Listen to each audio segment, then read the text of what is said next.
Hi friends, আসসালামু আলাইকুম। অনস্পুন রেসিপিতে আপনাদের সবাইকে স্বাগতম। আজকে আমি আপনাদের জন্য ভিন্নধর্মী চিকেন রেসিপি নিয়ে হাজির হয়েছি। সাধারণত মুরগির যে সকল অংশ আমরা আর মূল রান্নার মধ্যে দেই না, ওই সকল অংশগুলো নিয়ে আজকের আমার ভিডিও। আর সেটা হচ্ছে মুরগির পা এবং মুরগির পা কিভাবে রান্না করতে হয়। আশা রাখি আমার আজকের রেসিপি আপনাদের ভালো লাগবে। তাহলে দেরি না করে শুরু করা যাক। রেসিপিটি তৈরি করার জন্য এখানে আমি একটি প্যানের মধ্যে তেল দিয়ে দিচ্ছি প্রায় আধা কাপের মতন। এখানে আমি অলিভ অয়েল ইউজ করেছি, আপনারা আপনাদের পছন্দ মতন যে কোনো প্রকার তেল ইউজ করতে পারেন। এখানে আমি দিয়ে দিচ্ছি দালচিনি, লং, এলাচ এবং তেজপাতা, সাথে দিয়ে দিচ্ছি 1 কাপ পেঁয়াজ এবং রসুন কুচি করা।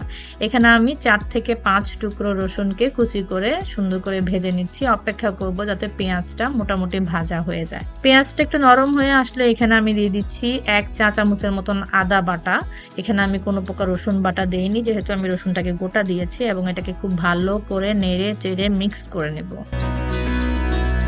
ঠিক এই অবস্থায় এখানে আমি দিয়ে দিচ্ছি আলু। এখানে আমি 4টা আলু নিয়েছি। 4টা আলুকে টোটাল 12 পিস করে কিউব করে টুকরো করে নিয়েছি এবং এটাকে খুব ভালো করে নেড়ে চেড়ে মিশিয়ে দিচ্ছি। সাথে দিয়ে দিচ্ছি লবণ। এটাকে খুব ভালো করে ভেজে নেব। এই ধরনের রান্নার সাথে যদি আপনি আলুটা দেন তাহলে কিন্তু রান্নার স্বাদটা খুব ভালো হয়। আমাদের বাংলাদেশের প্রতিটি ঘরে আমি মনে করি ঠিক এভাবেই মুরগির পা কিংবা পাকটা রান্না করা হয়। আমরা মুরগির পাখাকে পাক বলি। এখানে আমি এখন অন্যান্য মশলা দিয়ে দিচ্ছি মরিচের গুঁড়ি, হলুদের গুঁড়ি, ধনিয়া, জিরা এবং মিক্স মশলা। এটাকে খুব ভালো করে নেড়ে চেড়ে মিশিয়ে নিব। এখন এখানে দিয়ে দিচ্ছি টমেটো। এখানে আমি একটা বড় টমেটোকে কিউব করে কেটে নিয়েছি, সাথে একটু পানি দিয়ে এটাকে খুব ভালো মতন ভেজে নেব। আমার রেসিপিগুলো যদি আপনাদের ভালো লেগে থাকে তাহলে অবশ্যই লাইক, কমেন্ট, শেয়ার করবেন এবং ছবি তুলে আমার ফেসবুক পেজে শেয়ার করবেন যদি আপনারা রান্না করে থাকেন। আমার দেখতে ভালো লাগবে। এখন আমি এটাকে ঢাকনি লাগিয়ে দিয়ে অপেক্ষা করব 2 থেকে 3 মিনিটের জন্য, যাতে তেলটা উপরে উঠে আসে। ঠিক এই অবস্থায় এটাকে খুব ভালো করে নেড়ে চেড়ে এখন আমি মুরগির পা এবং মুরগির পাখার অংশগুলো দিয়ে দিচ্ছি। এখানে আমি সাথে দিয়েছি ঘিলা বলি, ঘিলাটা আমরা এখানে দিয়েছি এবং সাথে আমি এখানে দিব কলিজাও। এখন এটাকে খুব ভালো করে নেড়ে চেড়ে মিক্স করে নেব। সাধারণত আমি মুরগির মূল রান্নার সাথে কখনোই পা কিংবা পাখা এগুলো দেই না। এগুলো যখন আমার 4-5টা মুরগির একসাথে জমে তখন আমি ঠিক এইভাবে রান্না করি। আশা রাখি আমার আজকের রেসিপি আপনাদের পছন্দ হচ্ছে।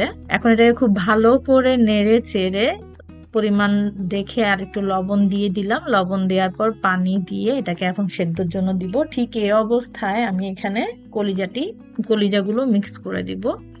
এখানে আমি 4টা মুরগির কলিজা নিয়েছি এবং এটাকে সুন্দর করে পাশে দিয়ে দিচ্ছি, কারণ মুরগির কলিজাটা যদি আমি এখানে নাড়াচাড়া করি তাহলে ভেঙে যাওয়ার সম্ভাবনা থাকে। ঠিক এই অবস্থায় ঢাকনি লাগিয়ে চুলার ফ্লেমটাকে মিডিয়াম করে দিয়ে আমি এটাকে 30 মিনিটের মতন সেদ্ধ করে নিচ্ছি। 30 মিনিট পর ঢাকনি উল্টে দেখুন আমার রান্নাটা প্রায় মোটামুটি হয়ে আসছে। আমি যেহেতু এটাকে গ্রেভি করে রান্না করব, কষিয়ে রান্না করব, তো সেক্ষেত্রে আমি পানির পরিমাণটা কম দিয়েছি। সাধারণত এটা যদি এভাবে কষিয়ে রান্না করা হয় তাহলে এটা স্বাদটা ভালো হয়। ঝোল রাখলে তেমন একটা খেতে ভালো লাগে না। এটাকে এখন খুব ভালো করে নেড়ে ছেড়ে এখানে এখন আমি কাঁচামরিচ দিয়ে দিচ্ছি, সাথে দিয়ে দিচ্ছি ধনিয়া পাতা। আপনারা আপনাদের পছন্দ অনুযায়ী কাঁচামরিচ কম বেশি করতে পারবেন। যারা ঝাল কম খান তারা কাঁচামরিচটা অ্যাভয়েড করতে পারেন কিংবা লাল মরিচটা কম দিতে পারেন। এখন এখানে আমি সুন্দর করে এখানে ধনিয়া পাতাগুলো দিয়ে দিলাম। আমার ডেস্কের উপরে কিছু অংশে ঝোল উঠে এসেছে, তো সেক্ষেত্রে আমি এটাকে খুব ভালো মতন মুছে দিচ্ছি।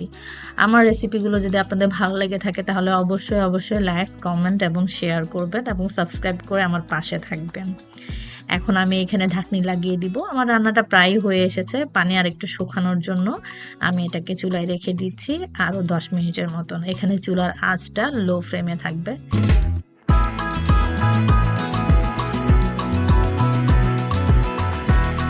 ব্যাস, আমার রেসিপিটি তৈরি। আশা রাখি আমার আজকের রেসিপি আপনাদের ভালো লেগেছে। ভালো লাগলে অবশ্যই লাইক, কমেন্ট এবং শেয়ার করতে ভুলবেন না। তাহলে আজকে এই পর্যন্তই। আল্লাহ হাফেজ। সবাই ভালো থাকবেন এবং যদি রান্না করে থাকেন ছবি তুলে আমার ফেসবুকে পেজে শেয়ার করবেন। আল্লাহ হাফেজ।